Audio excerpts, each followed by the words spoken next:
In this video, you'll learn how to fix a Claude Code server timeout by making several adjustments to your configuration. By following these steps, you will be able to enhance your service performance and reduce timeout occurrences. Begin by switching to a local server endpoint. This can be accomplished by entering the command Claude Code config set server.endpoint http://127.001.8000 and 8080 in your terminal. This command sets up a local Claude server instance on your machine. Once executed, all requests will be processed locally, eliminating network latency and reducing the chances of cloud timeouts. Next, you should increase the request timeout duration.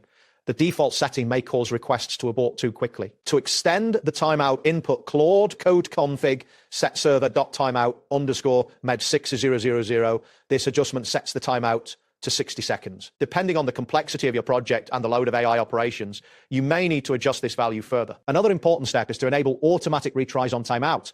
To do this, use the command Claude Code config set server.retry_timeout true, followed by Claude Code config set server.max_retries 3. This configuration allows Claude Code to automatically retry requests that time out, with up to 3 attempts before it fails. This feature is particularly useful for large AI tasks, as it saves you from the need to manually restart requests. It's also essential to optimize your payload size, as large requests can trigger server timeouts. You can split large files into manageable chunks by executing Claude Code split large_file.pychunk_size 500. This command processes the file in chunks of 500 lines, preventing large payloads from overwhelming the server and causing it to hang. Consider using streaming mode to enhance your server's responsiveness. By executing Claude Code start-streaming, you enable streaming responses from the server. This means you will receive data in real time, which reduces the perceived timeout and allows for a smoother workflow. Lastly, refresh your API key or session if you encounter timeouts due to expired session tokens. Simply run Claude Code auth refresh to generate a new session.